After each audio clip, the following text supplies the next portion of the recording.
বিষণ্ণ আলোয় এই বাংলাদেশ, নদীর শিয়রে ঝুঁকে পড়া মেঘ, প্রান্তরে দিগন্ত নির্নিমেষ, এ আমারই ৩.৫ হাত ভূমি। বুঝতেই পারছ, এটা সুনীল গঙ্গোপাধ্যায় রচিত যদি নির্বাসন দাও থেকে নেওয়া। আমি আজকের এক্সট্র্যাক্ট নিয়ে আলোচনা করছি। বিষণ্ণ আলোয় বাংলাদেশ কথাটার অর্থ কী? উদ্ধৃত অংশে শিয়রে শব্দ বলতে কী বোঝানো হয়েছে? নদীর শিয়রে মেঘ ঝুঁকে পড়ার কারণ কী? বাংলাদেশের রাজনৈতিক পরিস্থিতি কেমন ছিল সেই সময়? এ আমারই ৩.৫ হাত ভূমি, বক্তার এমন ভাবনার পরিচয় দাও। উত্তরগুলো বলছি। এক সময় বাংলাদেশ ছিল সবুজ ও সোনালি স্বপ্নমাখা এক ভূখণ্ড। সবুজ ধান খেতে বয়ে যেত খুশির দোলা।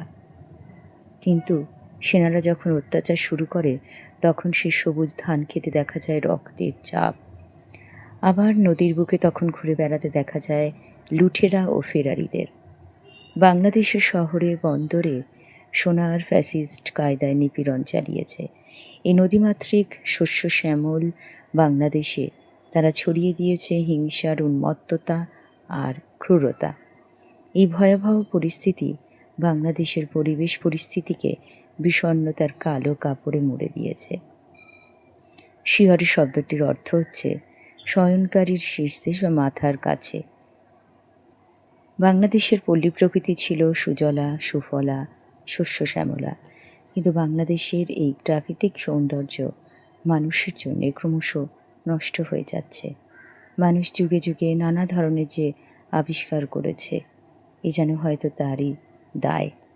বিজ্ঞানের নবপ্রযুক্তিকে কাজে লাগিয়ে কিছু স্বার্থান্বেষী মানুষ নিজেদের সুবিধা ভোগ করছে এবং প্রকৃতির আমূল ক্ষতি করছে। বাংলাদেশ নদীমাতৃক হওয়ায় এখানে অসংখ্য নদী, এবং সেই সব নদী মানুষের সুখ দুঃখের সঙ্গে ওতপ্রোতভাবে জড়িত। কিন্তু নদীর বুকে জলদস্যুর আক্রমণ মানুষকে নির্মমভাবে খুন করে নদীতে লাশ ভাসিয়ে দেওয়ার কারণে শিয়রে মেঘের অর্থাৎ বিপদের আবির্ভাবের কথা বলা হয়েছে। কবিতায় কবি যে বক্তব্য স্থাপন করেছেন, তাতেই বিষয়টি বেশ স্পষ্ট যে বাংলাদেশের পরিস্থিতি বেশ ভয়ানক হয়ে উঠেছিল।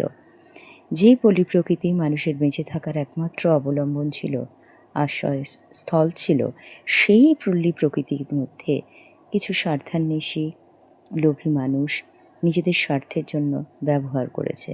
ফলে পরিবেশে ছড়িয়ে পড়েছে আতঙ্ক, সন্ত্রাস, ভয়াবহ পরিস্থিতি।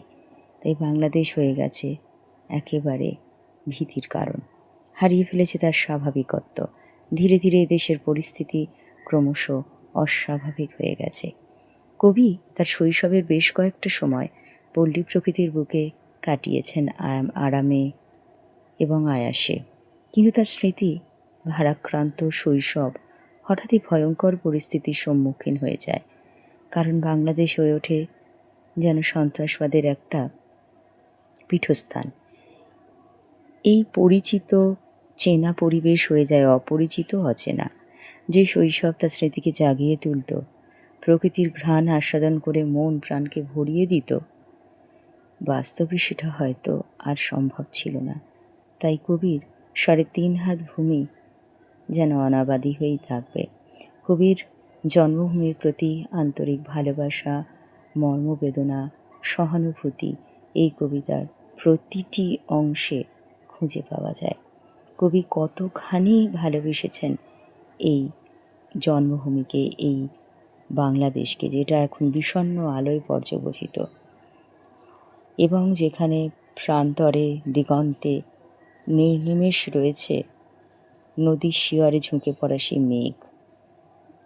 ওই ভাবছেন সেটাই কি তার সেই ৩.৫ হাত ভূমি ছিল, যেটা একসময় তাকে আনন্দে উৎফুল্লে ভরিয়ে তুলত।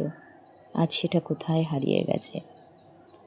কবির এই সঙ্গীন পরিস্থিতির প্রতি একটা আন্তরিক ভাবনা এই কবিতার মধ্যে আমরা লক্ষ্য করি। আজকের আলোচনা পর্ব এখানেই শেষ করলাম। ফিরে আসবো আবার এই কবিতার অন্য আলোচনা নিয়ে। সবাই খুব ভালো করে কবিতাটা বারবার পড়ো এবং লিখে লিখে অনুশীলন করতে কিন্তু ভুলো না। ধন্যবাদ।